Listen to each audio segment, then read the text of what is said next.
Bismillahirrahmanirrahim and Assalamu alaikum. This is Dr. Ali Hasnain. Today we are going to discuss acoustic neuroma or vestibular schwannoma. Well, it represents 8% of all intracranial tumors and 80% of CP angle tumors, that is cerebellopontine angle tumors. They arise from the Schwann cells, and the commonest nerve of origin is the superior vestibular nerve, followed by inferior vestibular nerve, and rarely the cochlear nerve. This diagram is showing the relationship of the cranial nerves within the internal aortic meatus. Vestibular schwannoma arises most commonly from the superior vestibular nerve, the branch of vestibular nerve, less commonly from the inferior vestibular nerve, and rarely from the cochlear nerve.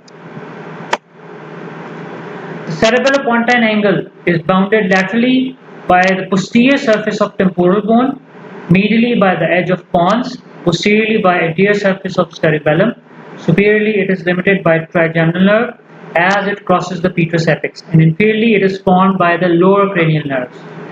The CP angle contains an important artery, that is the anterior inferior cerebellar artery, and two nerves, the 7th and 8th nerves from the pontomedullary junction to the internal aortic meatus. This picture is basically showing the relationship of these cranial nerves in the internal aortic meatus.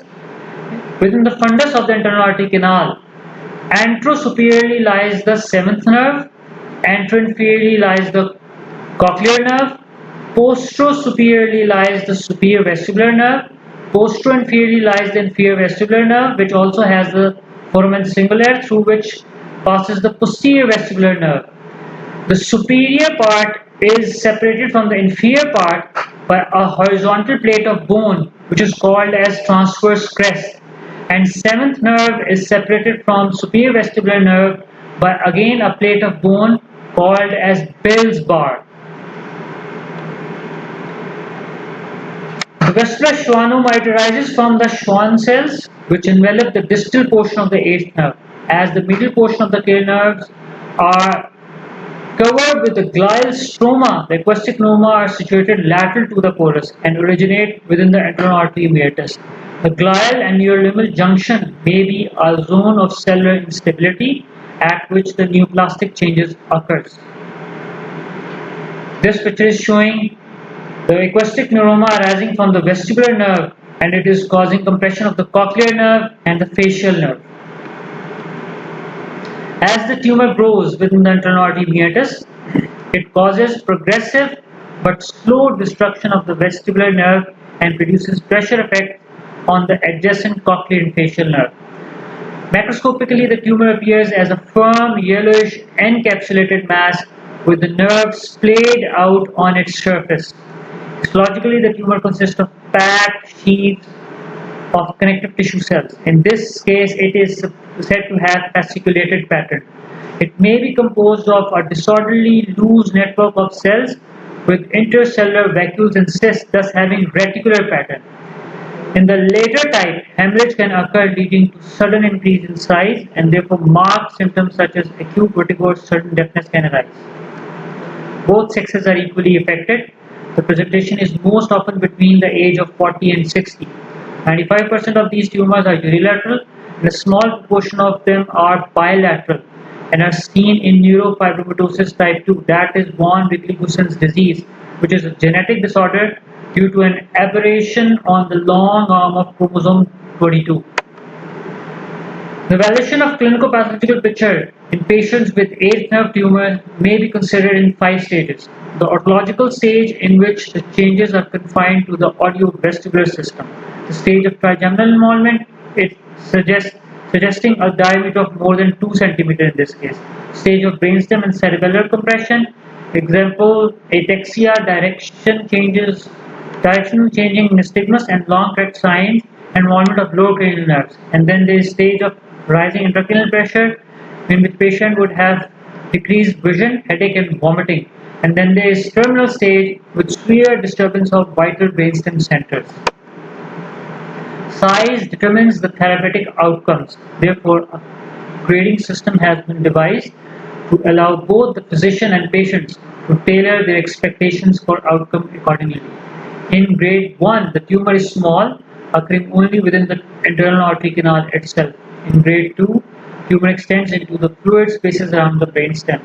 In grade 3, tumor is large, usually up to 2.5 centimeter diameter, and extends up to the brainstem.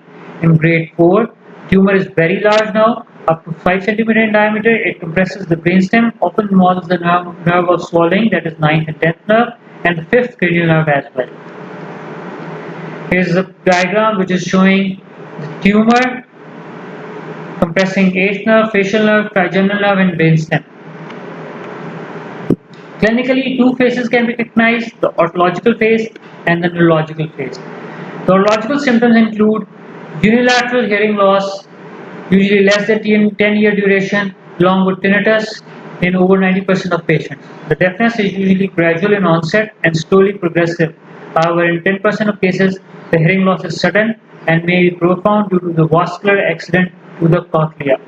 Vertigo is an unusual complaint as compensation for vestibular nerve damage usually keeps pace with slow rate of neural destruction. This diagram is showing an intracranial acoustic neuroma. That is, the acoustic neuroma is limited to the internal artery meatus. It has not entered into the posterior cranial fossa or to the CP angle. The trigeminal nerve is involved. This means the tumor has reached to the size of 2 to 2.5 centimeter. It is nearly always in the cornea as a feeling of irritation in the eyes. Pain, tingling or numbness may be felt in any or all the three divisions of the nerve. Occasionally, patient would have trigeminal neuralgia.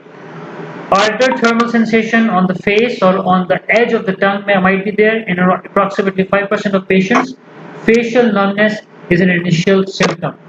Here, the acoustic neuroma has entered into the CP angle.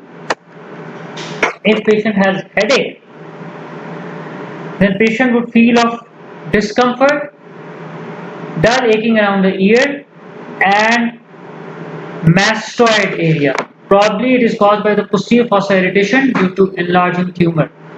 When brainstem and cerebellum is involved, the facial nerve is resistant to pressure deformity, and symptoms of facial weakness are hemifacial spasm or uncommon. Ataxia of the ipsilateral upper and lower limb and unsteadiness develop with progressive brainstem displacement and cerebellar involvement. Diplopia due to pressure on the 6th cranial nerve and hoarseness with dysphagia due to involvement of 9th and 10th nerve is rare. The tumor has increased in size and it is causing compression of the brainstem nerve. The terminal symptoms include falling of vision due to raised CSF pressure, which would cause papilledema, headache, and eventually patient can enter into coma. If you examine the patient, the general examination may reveal the presence of cutaneous lesion if patient has type 2 neurofibromatosis, that is von Richter's disease. The patient may have unilateral sensorineural hearing loss, which will be confirmed by Turing-Fork test. Later, the patient may have evidence of ataxia. The loss of corneal reflex is an early sign of trigeminal nerve impairment. This is the final stage of acoustic neuroma growth, which is when it is causing not only compression on the brainstem, but it is also causing increase in the CSF pressure. The nystagmus, when present, may be of vestibular or cerebellar type.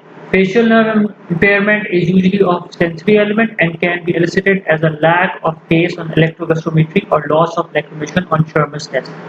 Slight facial weakness may show as a delay in the blink reflex. All three sensitive divisions of the trigeminal nerve should be tested for pinprick and fine touch, including the tongue. The neurological sign of other cranial nerve palsies will eventually become apparent. If you want to investigate the patient, the audiological test would be advised. If you do photon audiometry, a unilateral or asymmetrical sensorineural hearing loss is demonstrated. The hearing loss is classically a neural lesion with no loudness recruitment. There would be poor speech discrimination. Threshold tone decay would show a retrocochlear type of lesion. Stapedial reflex decay can be measured using impedance audiometry, which gives a low false negative rate of around 5%. BARA or brainstem electrical response audiometry has only a 3% false negative rate and undoubtedly the audiological investigation of choice. So it is gold standard audiological investigation.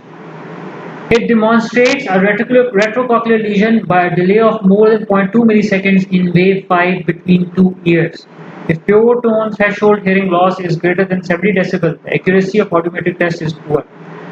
When you do vestibular investigations, caloric response are usually reduced or absent from the affected site. There is no abnormality in some patients with small tumors. Neurological tests should be done, and radiological tests would include CT scan and MRI. The MRI with gadolinium contrast is the gold standard radiological investigation to establish diagnosis of acoustic neuroma. Here is an MRI which is showing acoustic neuroma, and it is causing compression of the brainstem. Again, acoustic neuroma shown by MRI with gadolinium contrast. The differential diagnosis of tumor at the cerebellopontine angle includes acoustic neuroma. It constitutes about 80% of CP angle tumors. In addition to acoustic neuroma, the other tumors are meningioma, arachnoid cyst of the posterior fossa, neuroma of the seventh nerve, congenital cholesteatoma, aneurysm of the basilar and vertebral arteries, cholesterol of the petrous apex, cerebellar tumors, glomus tumor, and metastases to the CP angle from other sites. The ideal management is a single-stage total removal of the lesion with preservation of all neural functions and with minimal morbidity and mortality. Each case must be assessed with careful consideration of the age and general condition of the patient and the size, site, and rate of growth of tumor. Removal of acoustic neuroma is most commonly associated with injury of 7th and 8th cranial nerves. CSF leak and meningitis are also very common. The morbidity and mortality from both tumor growth and its operative removal increases with large tumors. Small, slow-growing tumors in elderly patients can be watched by CT or MRI scans at regular intervals to gauge the rate of expansion. The stereotactic radiosurgery, that is gamma knife, applied to the tumor margins controls the growth, but only in patients not willing to undergo surgery. There are three approaches to the CP angle, and the choice depends upon the position and size of the tumor and preoperative assessment of the otoneurologist and neurosurgeon. Well, in this case, this diagram is showing how a gamma knife has reduced the size of tumor. The gamma knife is a non-invasive state-of-art technique that delivers a precise treatment to a specified target while protecting the surrounding normal brain tissue. The first route which I'm going to tell you is the middle fossa route. It gives limited access. It is used for very small intramedullary tumors, and hearing and facial nerves can be preserved by using this approach. If a translabyrinthine approach is used, this approach is used to remove intramedullary tumors that do not extend for more than a few millimeters in the CP angle. The facial nerve can be preserved, but all hearing is lost. This approach is for patients with severe sensorineural hearing loss. And the final approach is the suboccipital or retrosigmoid or lateral approach. It is needed for large tumors. Hearing and facial nerve can be preserved. So this approach is also used for small tumors when there is good hearing. So thank you very much. If you have any question, you can ask me directly on my cell number, or you can ask or float your question in WhatsApp group. Thank you.